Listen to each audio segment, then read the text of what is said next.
आपको ये नहीं मालूम आपके बच्चों के दोस्त कौन हैं। आप एक अच्छे पेरेंट्स नहीं हैं। अगर आप अपने बच्चों में अच्छी चीजें नहीं डाल रहे हो तो शैतान गलत तो डालेगा, कुछ तो अंदर जाएगा, या गलत जाएगा या सही जाएगा। ऐसा नहीं हो सकता कि जमीन खाली हो, ना बच्चा सही है ना गलत, ऐसा नहीं हो सकता। अपने घरों में समय दें अपने बच्चों परिवार का, बैठें, बात करें, जांचें और परखें, प्यार के साथ अपने बच्चों को मोल्ड करें, वहां लगाएं जहां वो कल जाना चाहता है। आपके जीवन की कमियां हैं, आप शराब पीते हैं, नशा करते हैं, छोड़ दें। बच्चों के सामने वो चीजें मत करें, वही चीजें करें जो आप चाहते हैं आपके बच्चे आपको फॉलो करें। पहला राजाओं उसका 1 बाब उसकी 5 आयत में लिखा, तब हगीत का पुत्र ओतनिया अपना सिर ऊंचा करके कहने लगा, मैं राजा बनूंगा। अतः उसने रथ और सवार और अपने आगे आगे दौड़ने को 50 पुरुष रख लिए, और उसके पिता ने जन्म से लेकर उसे कभी यह कहकर उदास न किए था कि तूने ऐसा क्यों किया। वह बहुत रूपवान था और अबशालोम के बाद उसका जन्म हुआ था। होता क्या है, जब आप सेवकाई के साथ परमेश्वर के चर्च भवन में जुड़े हुए हैं तो आपको पूरा वचन सुनना पड़ेगा। उससे क्या होगा, आपकी स्पिरिचुअल लाइफ जो है वो कभी भी कमजोर नहीं रहेगी, और वो वचन आपको फीड करता रहेगा। जितने जिम जाते हैं, मैं उनसे क्वेश्चन करना चाहता हूं, क्या आप हफ्ते में 1 दिन जिम जाकर बॉडी बना सकते हैं?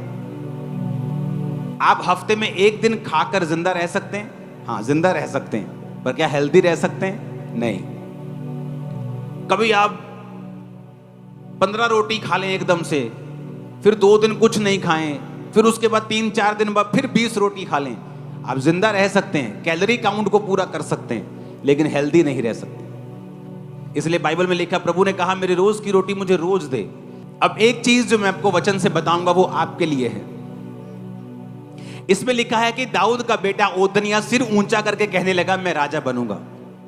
लेकिन दाऊद का बेटा ओतनिया ये बात जानता था कि वो राजा बनने के लिए परमेश्वर की विल नहीं है, मर्जी नहीं है।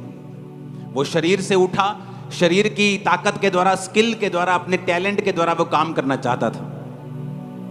और बाइबल कहती है उसने आगे 50 पुरुष रख लिए, गुंडों की तरह बिहेव करने लगा, रथ रख लिए, सवार रख लिए, दगड़ दगड़ दगड़ दगड़ आता था, पता था वो ओतनिया आया, ओतनिया आया। उसने बड़ा एक अपना ऑरा क्रिएट करना चाहा, लेकिन वचन कहता है ना बल से ना शक्ति से, उसकी आत्मा के द्वारा। और बाइबल कहती है उसके पिता ने उसे जन्म से लेकर कभी उदास नहीं किया था। मैं बहुत से पेरेंट्स को जानता हूं जो अपने बच्चों को डांटते नहीं। मैं बहुत से पेरेंट्स को जानता हूं जो अपने बच्चों को कुछ नहीं कहते। दाऊद की जिंदगी में अगर आप देखेंगे तो फाइनेंशियली वो सक्सेसफुल था। क्यों? उसे बोना आता था, उसे जीतना आता था। 66 लड़ाइयां लड़के भी वो हारा नहीं, हमेशा जीता। उसका रीजन ये था कि वो पवित्र आत्मा के सीक्रेट को जानता था कि जब वो पवित्र आत्मा के साथ रहेगा तो हर बार नई लड़ाई में पवित्र आत्मा उसे नई स्ट्रेटजी देता था, इसलिए वो कभी हारता नहीं था। आज एक देश अगर रूस और मान लो अमेरिका लड़ पड़े तो 40 साल पीछे चले जाएंगे, लेकिन दाऊद अपनी जिंदगी में 66 लड़ाइयां लड़के भी फाइनेंशियली कभी कमजोर नहीं हुआ और हमेशा जीतता रहा और बरकत पाता रहा। उसका रीजन था पवित्र आत्मा उसके साथ था। इसलिए जब उसने पाप किया तो परमेश्वर ने उसे सजा दी और उसने कहा, प्रभु अपने पवित्र आत्मा को मुझसे कभी अलग ना कर, क्योंकि वो दाऊद जानता था कि उसकी जीत का जो सीक्रेट है वो पवित्र आत्मा है। अपने हाथों को उठाओ, बोलो, परमेश्वर तेरे वचन आज मेरे कानों को खोल दें। ऊंची आवाज में प्रार्थना करो फिर से।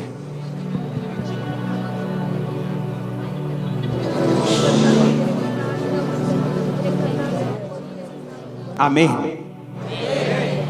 बाइबल को इसलिए लिखा गया है और बाइबल की हर एक घटना को इसलिए लिखा गया है कि हम उससे सीख सकें। बाइबल में किसी भी पाप को छुपाया नहीं गया।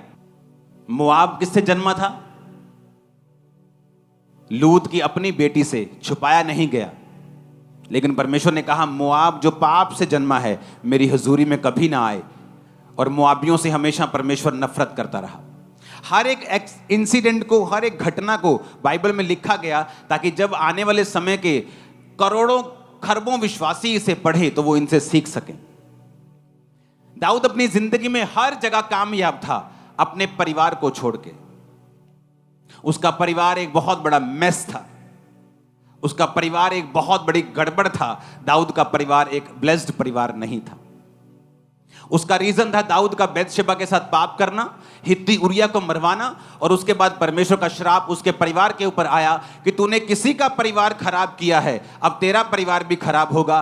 तूने किसी के परिवार के ऊपर तलवार चलाई है, आज अब से तेरे परिवार के ऊपर भी तलवार चलाई जाएगी। और बाइबल कहती है दाऊद का बड़ा बेटा अबशालोम उसकी अपनी ही टीम के द्वारा खत्म कर दिया गया, क्योंकि उनकी लड़ाई हुई, आपस में बड़ा युद्ध हुआ। और ओदनिया जो फिर दाऊद का दूसरा बेटा था, चौथा बेटा था, वो फिर कहने लगा अब मैं राजा बनूंगा। और बाइबल कहती है दाऊद की एक नेचर के बारे में कि दाऊद ने बचपन से लेके उसको जवानी तक कभी उदास नहीं किया था। ये रीजन था उसका बेलगाम होने का।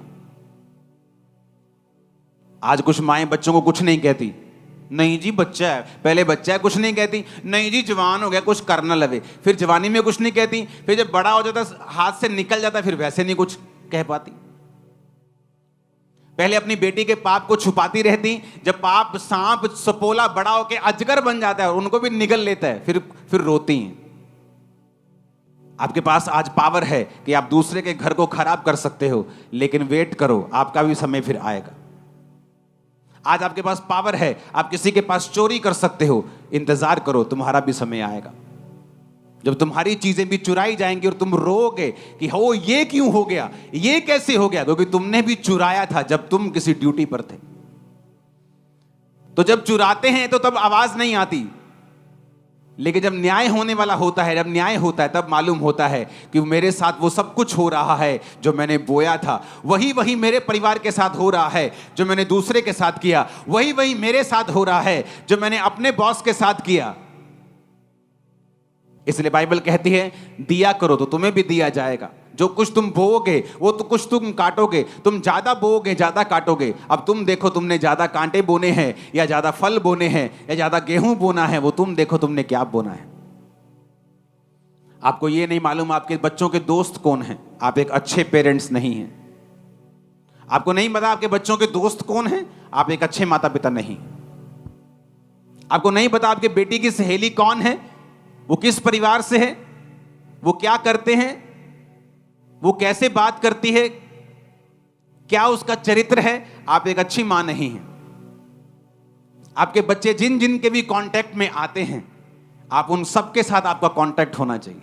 वो चाहे छोटे बच्चे हों चाहे बड़े बच्चे हों, चाहे गरीब हों चाहे अमीर हों, कोई फर्क नहीं पड़ता, किसी भी जात के हों कोई फर्क नहीं पड़ता, किसी भी रंग के हों कोई फर्क नहीं पड़ता, लेकिन उनका स्वभाव क्या है, उनके माता पिता का स्वभाव क्या है, वो किस स्वभाव से जीते हैं, ये फर्क पड़ता है। दाऊद ने अपने बच्चों का ध्यान नहीं दिया, कुछ नहीं कहा उनको, और यही कारण था कि फिर ओदनिया मारा गया। क्यों? क्योंकि जब वो खड़ा हुआ तो परमेश्वर की इच्छा सुलेमान को राजा बनाने की थी, तो परमेश्वर ने सुलेमान को राजा बनाया। जब सुलेमान राजा बना तो ओदनिया को मरना पड़ा आने वाले कुछ हफ्तों के अंदर अंदर, क्योंकि वो परमेश्वर का प्लान नहीं था। लेकिन ओदनिया अपने शरीर से, अपनी ताकत से, कोई भी बच्चा फैमिली में बड़ा काम नहीं कर सकता, 50 लोग रख लो, रथ सवार रख लो, लेकिन छोटी छोटी गलतियां उसने की और बाप ने कुछ नहीं कहा। बंदे का, बच्चे का हियाव बढ़ता है, मैंने ये गलत काम किया, मेरी मम्मी ने कुछ नहीं कहा, मैंने ये गलत काम किया, मेरे बाप ने कुछ नहीं कहा, फिर थोड़ा और गलत काम, एक पैग लगा के आया, मां कहती चलो छट्टो चलो छट्टो छट्टो चलो कोई गल नहीं। बच्चा कहता है अच्छा एक पैग में कुछ नहीं कहा, फिर अगली बार 2 पैग लगा के आता। जब बेटी बोलती नहीं नहीं मम्मी मेरे दोस्त है, बस कल्ला दोस्त ही है, चल कोई गल नहीं, फिर धीरे धीरे वो दोस्त कुछ और हो जाता है, फिर कुछ और हो जाता है। जो सांप उत्पत्ति में सांप था, प्रकाशित वाक्य में अजगर बन चुका है। जब आप अपने बच्चों की छोटी कमियों को दूर नहीं करते, चाहे वो छोटा सा झूठ हो, आपका बच्चा चाहे डर में बोल रहा है या अनजाने में बोल रहा है या उसे सच झूठ के बारे में पता नहीं है, उसे समझाओ, क्योंकि आज छोटा झूठ कल का बड़ा ब्लंडर बन जाएगा और आपको मालूम भी नहीं होगा। आज की छोटी गंदी आदत कल की बड़े कैसे बदल जाएगी आपको मालूम भी नहीं होगा। आज की छोटी छोटी गालियां कल के कैसे कलेश में बदल जाएंगी आपको मालूम भी नहीं होगा। दाऊद के अंदर यह बुरी आदत थी, इसलिए दाऊद का परिवार एक ब्लेस्ड परिवार नहीं था। उसमें लड़ाइयां थी, झगड़े थे, कारण पाप भी था और कारण यह भी था कि दाऊद अपने बच्चों को डांटता नहीं था। अब्राहम को परमेश्वर कहता है ये मेरा दोस्त है, अब्राहम मेरा दोस्त है, पता है क्यों? परमेश्वर कहता है इसलिए ये मेरा दोस्त है क्योंकि मैं जानता हूं कि अब्राहम अपने बाद अपने परिवार को भी मुझ में चलने की आज्ञा देगा। कैसे? जो मर गया वो कैसे आज्ञा दे सकता है? कोई दे सकता है मरने के बाद आज्ञा, लेकिन अगर आपकी विल होती है ना, वसीयत कि इसहाक के नाम अब्राहम की वसीयत, जब जब इसहाक परमेश्वर में चलेगा और चलता रहेगा मेरी संपत्ति का हकदार होगा। जिस दिन ये यहोवा को छोड़ देगा इसको भूखे नंगे कोई निकाल देना घर से। वो इतना सख्त था। उसने छोटे होते से इसहाक को चलाया था। जब इसहाक जवान हुआ तो उसका बाप नहीं भेजता था, वो अपने आप मैदान में ध्यान करने के लिए परमेश्वर के वचन का जाता था, इसलिए वो आशीषित था। उसे अपने युद्ध जीतने आते थे, सरकारों से भी अमीर था, गवर्नमेंट से भी अमीर था, राजाओं से अमीर था। राजा लोग उससे जेलसी करते थे क्योंकि उसने अपने बाप से सीखा था। अपने परिवार की ओर ध्यान दें। जिनके बच्चे हैं वो ध्यान दें। वो बच्चे आपके अपने नहीं, मैं आपको बता रहा हूं, वो एक ऐसी सोल्स हैं, एक ऐसी आत्माएं हैं जो खास तौर पे परमेश्वर ने आपको दी हैं पालने के लिए, उनको तैयार करने के लिए। जिस तरह आत्मिक बच्चे परमेश्वर ने दिए हैं, आपको वो भी बच्चे परमेश्वर ने दिए हैं ताकि आप जो आपके अंदर है उनमें डाल सके, ताकि जो आप कर रहे हैं कल को वो कर सके। आप सोए रहे और आपके अंदर जो है आप ना डाल सके तो कोई तो डाल ही देगा उनके अंदर। जमीन खाली तो रहेगी नहीं, या तो गेहूं उगाएगी या फिर भांग या ऊंट कटारे उगाएगी। अब आप देख लो क्या उगाना है।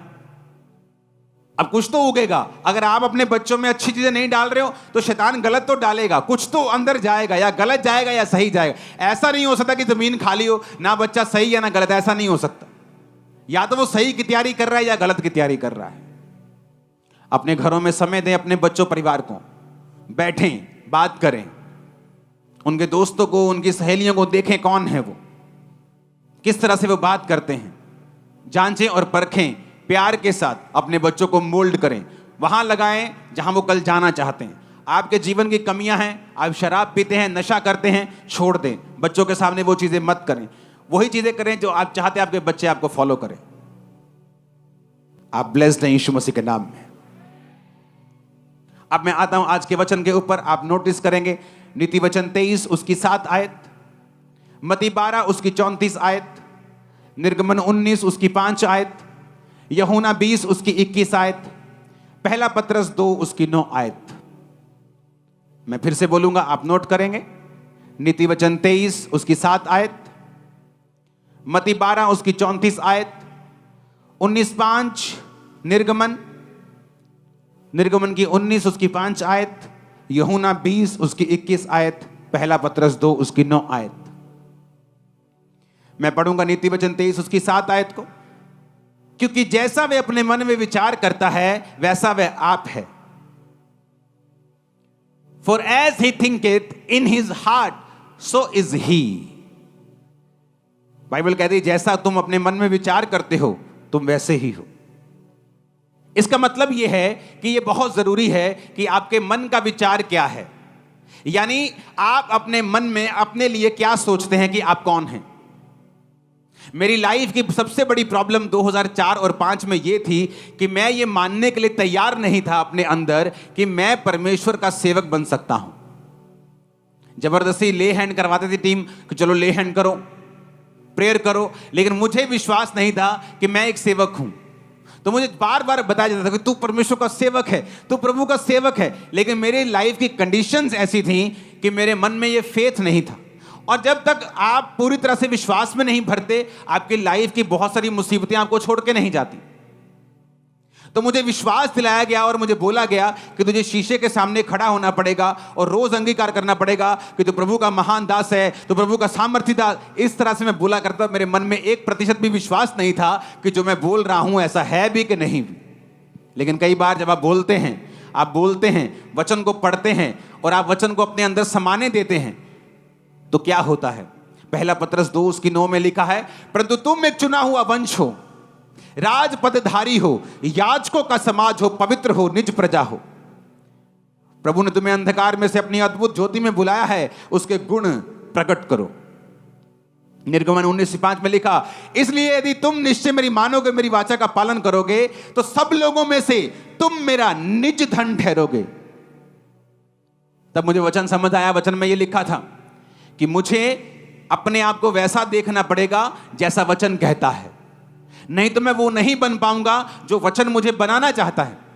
क्योंकि हर एक लाइफ में परमेश्वर की बड़ी योजना है। हो सकता है आप एक आम परिवार से हो, आपकी लाइफ बड़ी नॉर्मल हो, बड़ी गरीबी में हो, बड़े छोटे कुल से परिवार से कहीं से भी आप आए हो। आपको लगता है जो वचन में लिखा हुआ है कि परमेश्वर कहता है, जमीन आसमान का मालिक, कि तुम मेरे निज धन हो, तुम चुना हुआ वंश हो, तुम लोगों में से अलग कर दिए गए हो, तुम याजकों का समाज हो, तुम राजा हो, तुम याजक हो, तुम लोग पवित्र हो, मैंने तुम्हें चुन लिया है। इतनी बड़ी बड़ी बातें जब बाइबल कहती तो कई बार जब लाइफ की सिचुएशन को देखा जाता है तो वो रियलिटी नहीं लगता।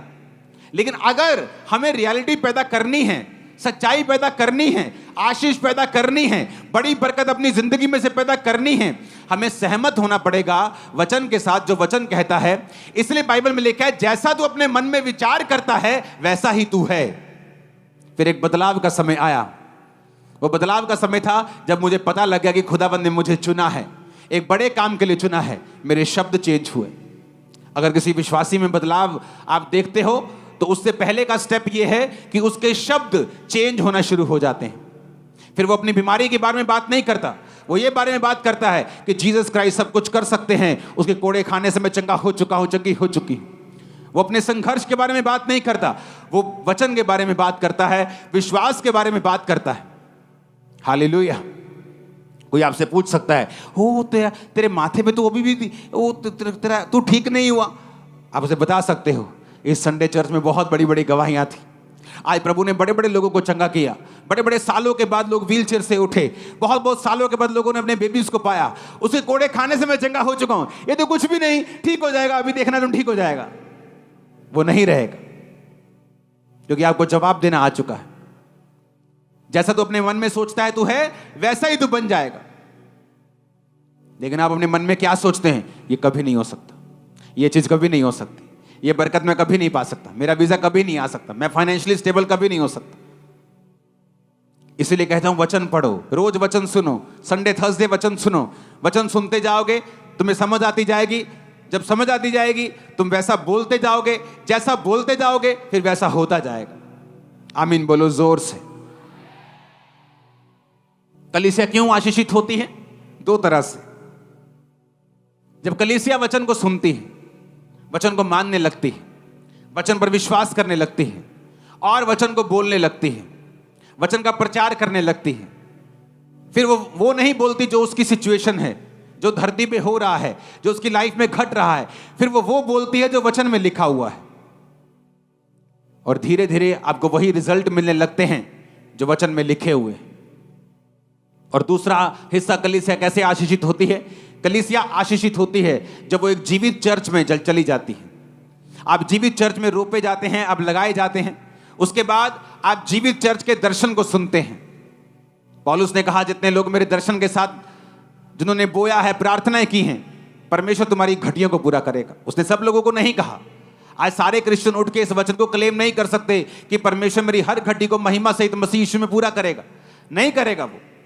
वो उन लोगों के लिए वचन है जिन्होंने अपने जीवन को गॉस्पल के लिए, सुसमाचार के लिए लगाया है, अपने पैसों को, बीजों को बोया है, प्रार्थनाएं की हैं, दीन दुखियों के लिए प्रार्थनाएं की हैं, उनकी हेल्प की है, पास्टर्स के लिए प्रार्थनाएं की हैं।